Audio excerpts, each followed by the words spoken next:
President, CEO, leather chair, Louisiana Association of Business and Industry, Mr. Stephen Waguespack is here. Mr. Wags, welcome back to Keel. How you doing this morning? Good morning, guys, but bad news. I think that leather chair is more of like a pleather. It's synthetic, yeah. Sort of like my best jacket. Uh-huh. Yeah, exactly.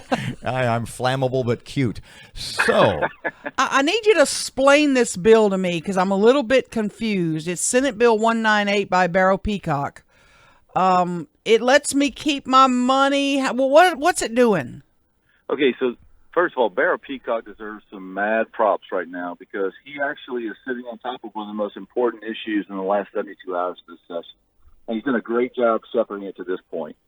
So basically what this bill does is it tries to fix a glitch in the law that we caught after all of the tax raises over the last couple of years.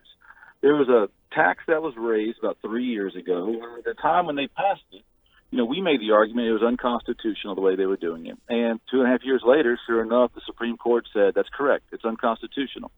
So when we went back and said, okay, give that money back, it's time to pay that money back, the administration said no, because people didn't pay under protest, so they don't get it back. And our thought was that's just like an unfair burden to put on people to try to predict the future on something that's going to be unconstitutional. So what this bill does is it says, pretty simply, if a tax is raised in Louisiana from this point forward and it's declared unconstitutional, then you have to refund those taxpayers.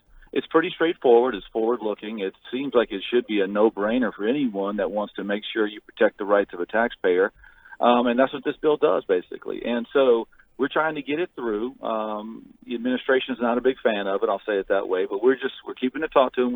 We're hoping in the next 72 hours they see the light and have a different viewpoint on it, because this has to happen. It's just not fair to require some taxpayer, whether you're a small business, big business, family, whatever, to try to be Nostradamus and predict the future of something being declared unconstitutional. It's an undue burden and it needs to stop. Wags, I was reading about this last night. I think it's the same bill.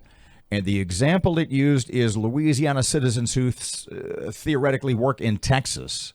And so taxes are withheld for both states.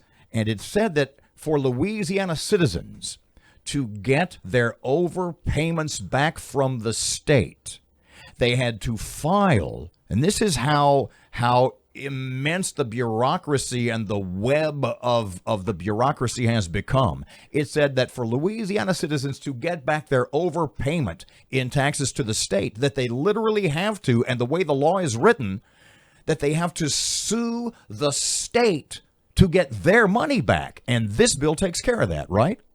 That's exactly right. The last thing we need is a reason to get more lawyers involved in more common sense things. And so if this passes, you no longer have to go to court. You no longer have to hire a lawyer. You don't have to pay a tax under protest because you think a couple years down the road it might be ruled unconstitutional. Because, look, when you pay something under protest, you have to hire a lawyer at that point. It's complicated paperwork. If you're a small business, you just can't do it. And so it's meant to be a high bar so people don't do it. So in case something's ruled unconstitutional, the state can keep your money. It's not fair.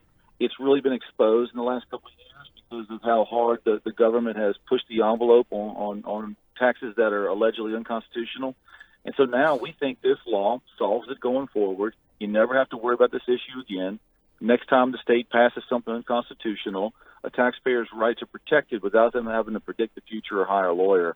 It's a no-brainer. So that Texas example is the one you hear. But look, if this passes, it'll cover any other tax going forward if the court finds it unconstitutional. So this should be low-hanging fruit. This should be something that every elected official who's running this law wants to go home and say, hey, look what I did. And we're hoping that in the last couple of days that the governor starts to see it that way as well. No one's trying to create a trap here. We're just trying to get the right policy done. Can I switch gears real quick? You mind? I didn't go pre-warn you of this. They got to wrap up by 6 p.m. Thursday. Are you watching anything else that you're concerned about that we need to call our lawmakers about and get on their heinies? I mean, this is the big one I would say that we're watching right now. The budget is pretty much coming together. The state education funding plan is pretty much coming together.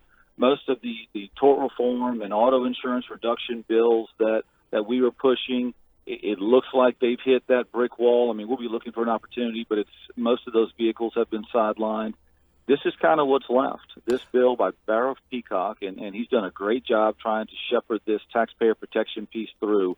We're trying to give him all the support we can so that he can kind of get to the finish line. I know he's trying his hardest to do it. So I would urge folks, let Barrow know how much you appreciate him standing up on this and give him support so that he can stand strong in the Capitol. Because I know he wants to, and he's doing a good job with it. Last question. If the LABI was going to grade on a, let's say, a 1 to 10 scale, this legislative session, how in your mind have they done or not done?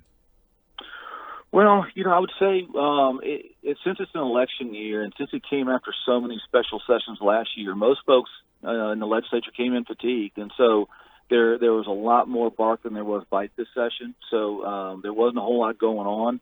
We obviously had a couple of bills, this taxpayer protection bill I'm talking about, and the tort reform auto insurance bill.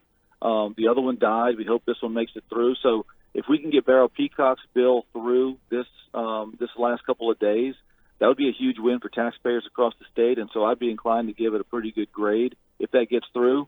If this dies for no good reason, then I would give it a pretty poor grade. So I'll let you know in 72 hours what that final grade looks like. You and I have talked a couple of times before at length about the possibility of a constitutional convention for Louisiana. And if there is one, I have said that I would run to be a delegate. And I think you inadvertently gave me my campaign slogan: vote for right, all bark, no bite. Oh, that like ain't it. Bad, huh? I'll talk a lot. Like it. I won't get anything done. Stephen Waguespack. I'm ready to walk door for door for you whenever you're ready. Thank you very much. He's good to go. Stephen, thanks for your time. Have a good one, guys.